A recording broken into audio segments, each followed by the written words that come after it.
Assalamu alaikum. A very good noon to everyone. Welcome you to my online class. How are you, my dear students? This is my first class in this school. So, I would like to welcome you with a bunch of flowers. Okay? So, my dear little learners, I am here with English class. So, as it is my first class, I would like to introduce myself for everyone. This is Mohammad Alamin, Assistant Teacher, Katkuna Goab Primary School, Chatok, Sunamganj. So, dear learners of grade 5, please be ready and take your English book with your notebook and pen or pencil. Right? Okay. And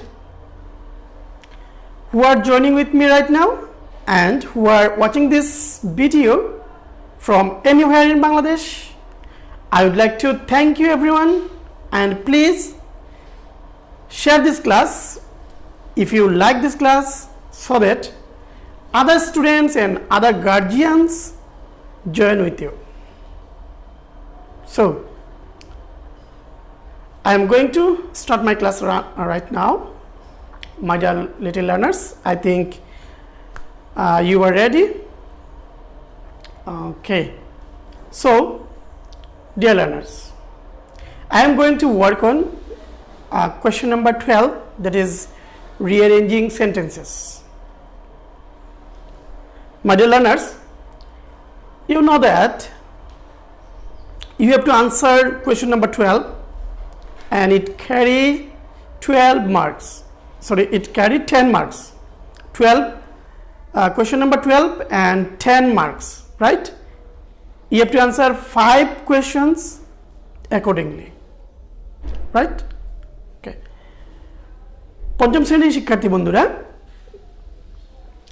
তোমরা নিশ্চয়ই জানো যে তোমাদের question পেপারের 12 নম্বর কোয়েশ্চেনটা হচ্ছে rearrange করা, অর্থাৎ কিছু এলোমেলোভাবে সেন্টেন্সে বাক্যের শব্দগুলো দেওয়া থাকে, সেগুলোকে সাজিয়ে একটি অর্থপূর্ণ বাক্য তৈরি করা।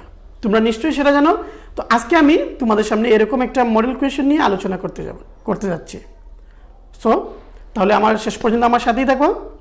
তো চলো বোর্ডের দিকে লক্ষ্য করো সবাই।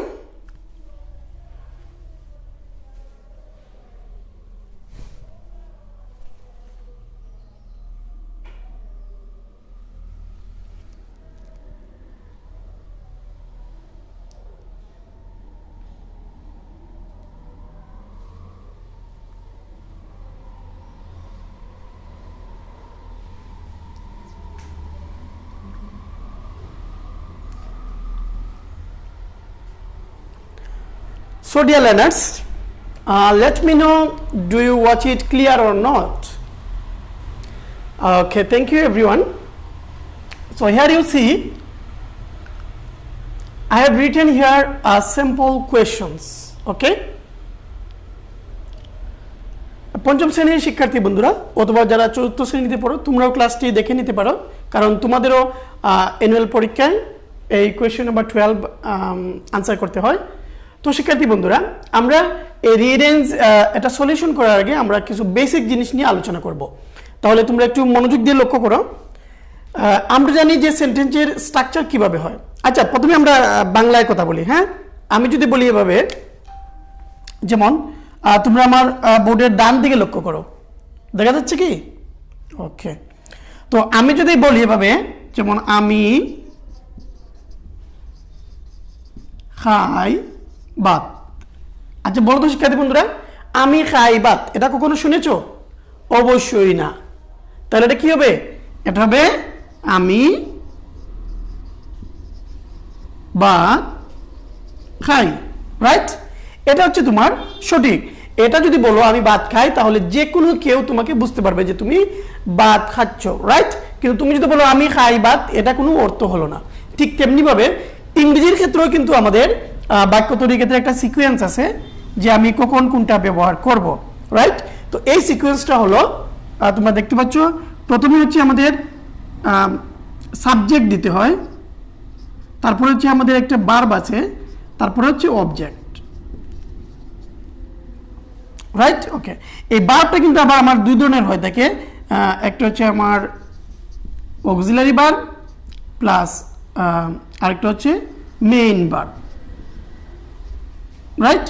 এই ভার্বটা দুই ধরনের হয়, আমার মেইন ভার্ব থাকলে শুধু মেইন ভার্ব থাকে, অথবা যদি অক্সিলারি ভার্ব থাকে তাহলে সাথে অবশ্যই মেইন ভার্ব থাকবে, রাইট? ওকে, তো প্রথমে আমরা জেনে নিই, তোমরা জানো সেটা, আমি জাস্ট তোমাদের সাথে আবারও আলোচনা করছি। প্রথমে হচ্ছে সাবজেক্ট, তাহলে আমাকে প্রথমে সাবজেক্ট চিনে নিতে হবে। তো আমি স্ট্রাকচারটা আবার বলছি, প্রথমে কি হবে সাবজেক্ট, তারপরে হবে ভার্ব, তারপরে হচ্ছে অবজেক্ট। এটা হচ্ছে আমার সঠিক ক্রম, এই অনুসারে আমাকে ইংরেজি বাক্যগুলো সাজাতে হবে। তোমরা কি দেখতে পাচ্ছ বন্ধুরা? ওকে, তো একটু মনোযোগ দিয়ে লক্ষ্য করো, একদম সহজ, বুঝতে পারলে দেখবে তোমরা যে কোনো রিয়ারেঞ্জকে তোমরা সহজেই সাজিয়ে দিতে পারছো। এমনকি তোমরা যদি এগুলো আগে নাও পড়ে থাকো তাহলে আর এটা যদি তোমরা মনে রাখতে পারো তাহলে তুমি পরীক্ষার হলে এটা তুমি আনসার করতে পারবে। ঠিক আছে বন্ধুরা? তো আচ্ছা, তো প্রথমে আমরা জেনে নিই সাবজেক্ট। সাবজেক্ট হিসেবে আমার কি কি ওয়ার্ড ব্যবহৃত হতে পারে, এটা যদি তোমরা সিম্পলি মনে রাখো তাহলে তোমাদের জন্য খুব সহজ হবে। সাবজেক্ট হিসেবে আমরা সাধারণত আমরা যে ওয়ার্ডগুলো ব্যবহার করে থাকি, যেমন আই বসে, উই বসে, তারপরে ইউ, হি, শি, ওকে, তারপর হচ্ছে দে, তারপর হচ্ছে ইন্ট্রোডাক্টরি ইট, আমরা ইট ব্যবহার করি, I, we, you, he, she, they, it. তারপর হচ্ছে কারো নাম, সাপোজ মনে করো তোমার নাম হচ্ছে রবিন, তাহলে তুমিও একটা সাবজেক্ট, রাইট? ওকে, এটা আবার অবজেক্ট হিসেবে ব্যবহৃত হতে পারে। তো সবগুলোই কিন্তু অবজেক্ট রয়েছে, তো আমরা সেটা নিয়ে অন্যদিন আলোচনা করব। তো আজকে আমরা জানলাম যে আসলে সাবজেক্ট হিসেবে আমরা কোন শব্দগুলো ব্যবহৃত হতে পারে। তবে শিক্ষার্থী বন্ধুরা, তোমরা উপরের ক্লাসে গেলে আরো বিস্তারিত এটা জানতে পারবে। তবে এখানে এটুকুই মনে রাখো যে এই শব্দগুলো সাধারণত সাবজেক্ট হিসেবে ব্যবহৃত হয়, তবে একের অধিক ওয়ার্ড নিয়েও কিন্তু সাবজেক্ট হতে পারে, সেটা তোমরা উপরের ক্লাসে গেলে জানতে পারবে, রাইট? ওকে, তাহলে আমরা জেনে নিই সাবজেক্টটা কি। সাবজেক্ট যেমন আগে আমি একটা এক্সাম্পল দিয়েছিলাম যে আমি ভাত খাই, তো বলো তো এখানে আমি ভাত খাই কাজটা কে করছে? এই ভাত খাওয়ার কাজটা কে করছে? ভাত খাওয়ার কাজটা আমি করছি, তাই না বন্ধুরা? তাহলে এই যে আমি ভাত খাই, এই আমি শব্দ যেটা, সেটা হচ্ছে আমার সাবজেক্ট, রাইট? বুঝতে পারলে? ওকে, আর এই যে হচ্ছে খাওয়া, খাওয়াটা হচ্ছে একটা কাজ, ওটা যে কোনো ধরনের কাজ হোক না কেন সেটা আমার ভার্ব হয়ে যাবে ইংরেজিতে, এবং বাকি যে অংশটুকু থাকবে সেটা হচ্ছে আমার অবজেক্ট। যেমন আগের বাক্যে আমরা যদি বলি তাহলে আমি হচ্ছে সাবজেক্ট, ভাত হচ্ছে অবজেক্ট, এবং খাই হচ্ছে কি ভার্ব। তো যাই হোক শিক্ষার্থী বন্ধুরা, সেটা আমরা দেখব। তো আমরা বলছিলাম যে ভার্ব হচ্ছে কি, ভার্ব হচ্ছে যেটা দ্বারা কি বোঝায়, কাজ করা বোঝায়, যে ওয়ার্ড দ্বারাই কাজ করা বুঝাবে সেটাই আমার ভার্ব। তো সেটা দু ধরনের হতে পারে, আমি তোমাদের বলে দিলাম এই জায়গায়, যে একটা হচ্ছে অক্সিলারি ভার্ব, একটা হচ্ছে মেইন ভার্ব। অক্সিলারি ভার্বটা কি, ওটা সাহায্যকারী ভার্ব, তোমরা এগুলো অনেক পরিচিত আছো। আর তারপর হচ্ছে মেইন ভার্ব। হ্যাঁ, অক্সিলারি ভার্ব কোনগুলো, যেমন am, is, are, was, were, have, has, had, shall, will, should, would, এগুলো হচ্ছে কি ক্যান, মে, মাইট, এই সবগুলোই হলো আমাদের অক্সিলারি ভার্ব। এগুলো তোমরা জানো, কারণ তোমরা কোয়েশ্চেন নাম্বার 9 তোমরা করেছো, WH কোয়েশ্চেন কিভাবে তৈরি করতে হয় সেটা জানেছো। তো সেটা করতে গেলে অবশ্যই তোমাকে এই অক্সিলারি ভার্বগুলো জানতে হয়, তোমরা এগুলো জানো, জাস্ট আমি তোমাদের সাথে একটু রিভাইজ করে দিলাম। আর অবজেক্টটা কি বলছিলাম আমরা বন্ধুরা, যে সাবজেক্ট যে কাজটা করে সেইটাই হচ্ছে কি অবজেক্ট। যেমন আমি যদি বলি আই প্লে ফুটবল, জাস্ট একটা এক্সাম্পল আমি দিই এখানে, তোমরা লক্ষ্য করো, আই প্লে ফুটবল, রাইট? এখানে এই যে আই দেখতে পাচ্ছ, এই আইটা হচ্ছে কি আমার সাবজেক্ট, প্লে হচ্ছে খেলা করা, খেলা করা একটা কাজ, এটা হচ্ছে আমার ভার্ব, আর ফুটবল হচ্ছে কি অবজেক্ট। তাহলে subject, verb, object, I play football. তুমি কখনোই বলতে পারবে না আই ফুটবল প্লে, ঠিক আছে? তাহলে ইংরেজিতে আমার সিকোয়েন্সটা হচ্ছে কি, প্রথমেই সাবজেক্ট, তারপরে ভার্ব, তারপরে অবজেক্ট। যেমন I play football, I play football, অর্থাৎ আমি কি করি, আমি ফুটবল খেলি, তাহলে আমার কাজটা কি ফুটবল খেলা, এজন্য আমার ওটা সাবজেক্ট যা কাজ করে, যাই করে সেটাই হচ্ছে কি অবজেক্ট। তো আশা করি শিক্ষার্থী বন্ধুরা তোমরা সাবজেক্ট, ভার্ব এবং অবজেক্ট এটা সম্পর্কে ক্লিয়ার হয়ে গেছো। তো আমরা এবার আমাদের আজকের যে মডেল কোয়েশ্চনটা এখানে দেওয়া আছে সেটা নিয়ে আলোচনা করছি, রাইট? ওকে, তো আমি আবারও তোমাদেরকে বলি যে তোমরা I, we, you, he, she, they, it যে কোনো নাম, যে কোনো কিছুর নাম, জায়গার নাম হতে পারে, মানুষের নাম হতে পারে, প্রাণীর নাম হতে পারে, সব নামগুলোই কিন্তু আমার সাবজেক্ট হিসেবে ব্যবহৃত হয়। ঠিক আছে বন্ধুরা? তো এগুলো যদি আপাতত মনে রাখো যে এটা আমার প্রথমে হবে, তাহলে কিন্তু তুমি খুব সহজেই তোমার রিয়ারেন্সটা সাজিয়ে নিতে পারবে। ঠিক আছে? তো চলো আমরা এই আলোকে আজকের এই মডেলটা করে ফেলি। ওকে, প্রথমটা একটু লক্ষ্য করো শিক্ষার্থী বন্ধুরা। আর তারপরে আমি এখানে আরো হচ্ছে যেমন আমার our brother, our sister, father, mother, এই যেগুলো সবগুলোই কি আমাদের সাবজেক্ট হিসেবে ব্যবহৃত হয়। তো চলো প্রথমে যেটা আছে সেটা হচ্ছে প্রথমে হচ্ছে আওয়ার, তারপরে English, new, teacher, is, she. Right? Okay, তো আশা করি তোমরা শিক্ষার্থী বন্ধুরা তোমরা ধরে ফেলেছো আমি প্রথমে কোন শব্দটা লিখবো। ইয়াস, কারণ এখানে কি আছে, এই যে শি রয়েছে। কি রয়েছে? একটু অন্য কালি দিয়ে তোমাদেরকে একটু ইয়া করে দিই। শি, এটা কি দেখতে পাচ্ছ? শি। তাহলে এখানে কি আমাদের সাবজেক্টে শি আছে? অবশ্যই, এই যে আমাদের শি আছে। তাহলে আমরা কি করব, এই যে এগুলা সাবজেক্ট মানে কি, এগুলো আমার বাক্যের শুরুতেই বসবে। বুঝতে পারলে? তো আমরা প্রথমে কি করব, শিটা ব্যবহার করব। তাহলে আমরা লিখলাম শি, শি। তারপরে বলছিলাম আমরা যে আমাদের ভার্ব হবে, যেটা অক্সিলারি ভার্ব, মেইন ভার্ব যদি অক্সিলারি থাকে তাহলে আমাদের অক্সিলারিটা আগে লিখতে হবে। তো সে, তাহলে দেখো এখানে ইজ আছে, ইজটা আমার এখানে মেইন ভার্ব হিসেবে ব্যবহৃত হয়, অক্সিলারি ভার্ব হিসেবে ব্যবহৃত হয়। যেহেতু এখানে আর কোনো ভার্ব নেই তাহলে ইজটা আমার মেইন ভার্ব। তো আমরা সাবজেক্ট লেখার পরে তারপরে লিখবো কি, ইজ। রাইট? ওকে, তাহলে শি ইজ, শি ইজ, তারপরে বাকি অংশটুকু আমরা লিখবো। তাহলে শি ইজ কি হবে, hour new English teacher. She is our new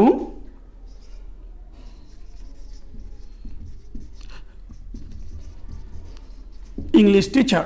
She is our new English teacher.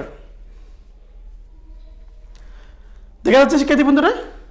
Okay, she is our new English. English যেহেতু একটা নাম তাহলে এটা ক্যাপিটাল লেটারে হবে, সেটা তোমরা জানো।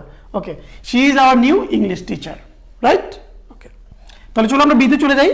বিতে কি দেওয়া আছে একটু পড়ো তো শিক্ষার্থী বন্ধুরা। প্রথমে হচ্ছে ইউ, তারপর হচ্ছে মিট, তারপর হচ্ছে টু, তারপর হচ্ছে নাইস।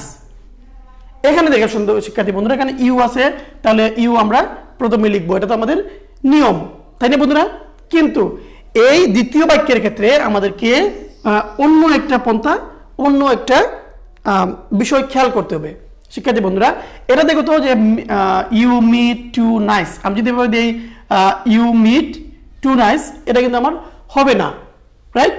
কারণ হচ্ছে কি, এটা হচ্ছে আমার এক্সপ্রেশন, অর্থাৎ আমি একটা এক্সপ্রেশন, আমার অভিব্যক্তি যদি আমি প্রকাশ করতে চাই তাহলে সেটা আমাকে প্রথমে ভার্ব দ্বারা শুরু করতে হয়। বুঝতে পারলে শিক্ষার্থী বন্ধুরা? তাহলে এটা আমরা ভার্ব হচ্ছে কি, সরি, অ্যাডজেক্টিভ দ্বারা। তো এটা হচ্ছে কি আমার নাইস, তাহলে আমরা কি লিখবো, nice to meet you. Nice to meet you. এখানে ইউটা আমার অবজেক্ট হিসেবে কাজ করে, এটা আমার ইউটা কি আমার অবজেক্ট হিসেবে কাজ করে।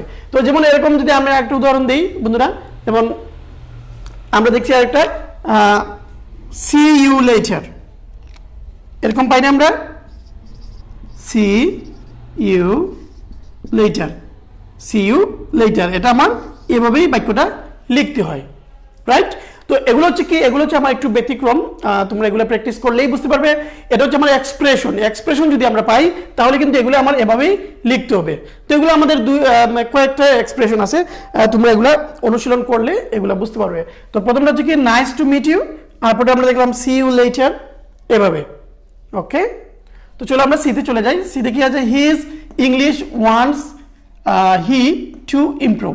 তো দেখতে পাচ্ছ শিক্ষার্থী বন্ধুরা, যেহেতু এখানে হি রয়েছে তাহলে এই হিটা কি, হিটা আমাদের সাবজেক্ট। এই যে এদিকে লক্ষ্য করো, এই যে হি থাকলে কি আমাদের সাবজেক্ট। তো আমরা হিটা প্রথমেই আমরা লিখবো, সাবজেক্ট মানে আমরা সেটা প্রথমেই লিখবো।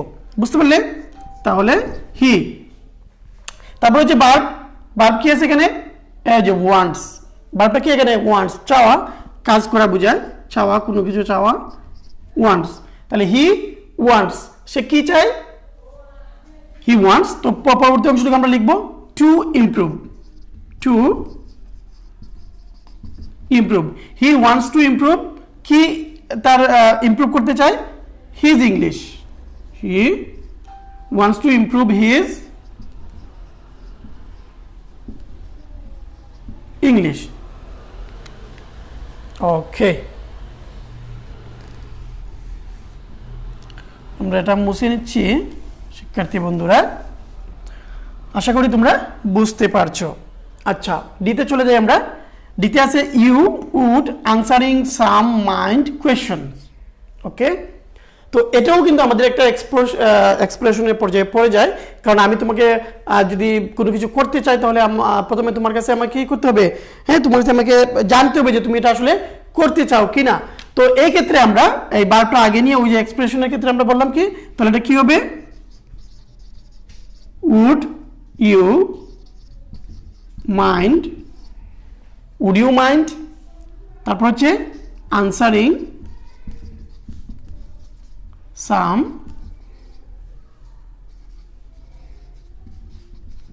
কোয়েশ্চনস, এবং শেষেটা কি, যে তোমার প্রশ্ন, তাহলে অবশ্যই আমাকে প্রশ্নবোধক চিহ্ন দিতে হবে।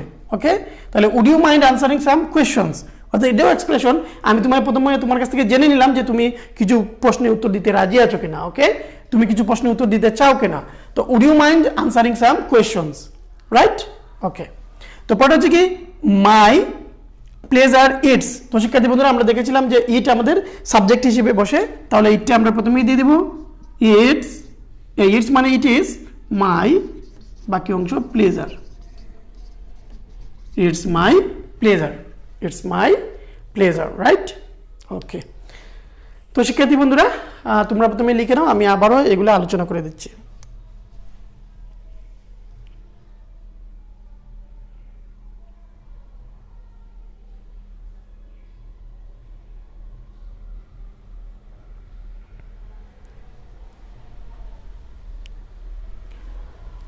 আশা করি তোমরা লিখে ফেলেছ। তো চলো আমি আবারও প্রথম থেকে আলোচনা করি একটু। প্রথমটা কি ছিল আমাদের, our English new teacher is she. যেহেতু আমরা শি পেয়েছি, তাহলে শিটা আমাদের কি সাবজেক্ট হিসেবে ব্যবহার করতে হবে, আমরা শুরুতেই ব্যবহার করব।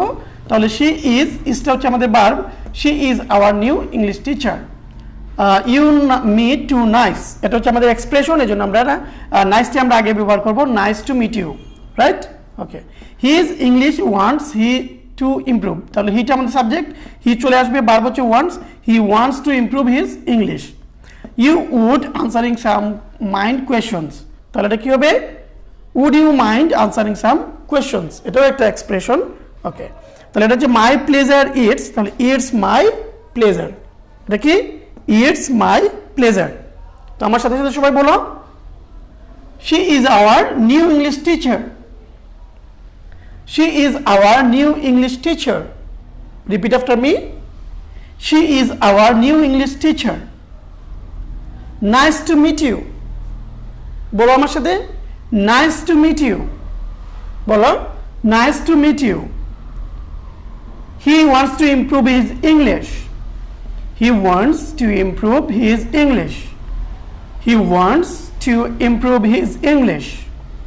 Would you mind answering some questions? Would you mind answering some questions? It's my pleasure. It's my pleasure. বলো আমার সাথে, it's my pleasure. তো শিক্ষার্থী বন্ধুরা, আশা করি তোমরা এটা লিখে ফেলেছো, এবং এখন থেকে তোমরা যে কোনো ধরনের রিঅ্যারেঞ্জ নিজেরাই করতে পারবে। তাহলে শিক্ষার্থী বন্ধুরা, চলো এবার তোমাদেরকে একটা বাড়ির কাজ দিয়ে দেই, ঠিক আছে? এটা করে আমাকে কমেন্টসে ছবি তুলে পাঠিয়ে দিতে পারো, অথবা তোমরা আমার মেসেঞ্জারেও পাঠিয়ে দিতে পারো। বুঝতে পারলে শিক্ষার্থী বন্ধুরা? হ্যাঁ, এটা তাড়াহুড়োর কিছু নেই, আমি তোমাদেরকে একটা হোমওয়ার্ক দিচ্ছি, তোমরা সময় করে এটা করে পাঠিয়ে দিবে। তো লিখে নাও সবাই আমার সাথে সাথে, হোমওয়ার্ক 5টা দিয়ে দিচ্ছি আমি, তোমরা করে ফেলবে। হ্যাঁ,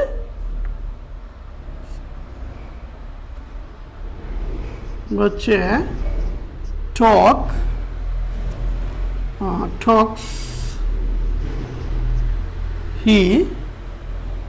talks he students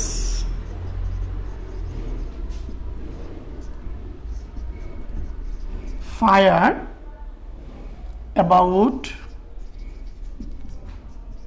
2 right? Okay, B number হচ্ছে your color is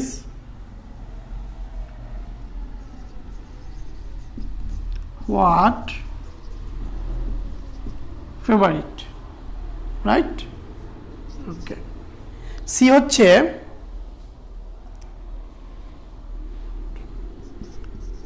তোমরা আমার সাথে সাথে লিখে ফেলো, Dhaka how it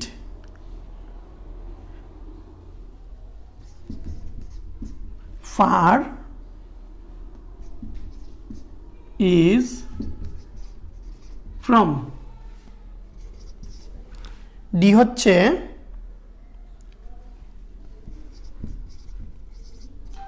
place special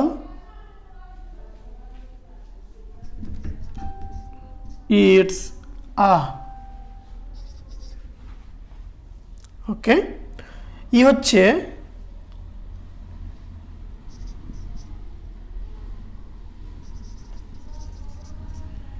steady and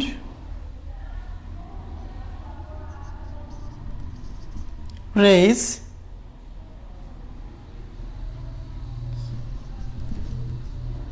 wins slow the, right? এই হচ্ছে তোমার পাঁচটা রিঅ্যারেঞ্জ। শিক্ষার্থী বন্ধুরা লিখে নাও, আমি আবারও বলে দিচ্ছি। Talks he students fire about two, your color is what favorite, Dhaka how it far is from, place special it's a, steady and race wins slow the, right? এগুলোকে তোমার সাজিয়ে আমাকে কমেন্টসে অথবা ইনবক্সে পাঠিয়ে দিবে। তো লিখে নাও শিক্ষার্থী বন্ধুরা, ঝটপট লিখে নাও।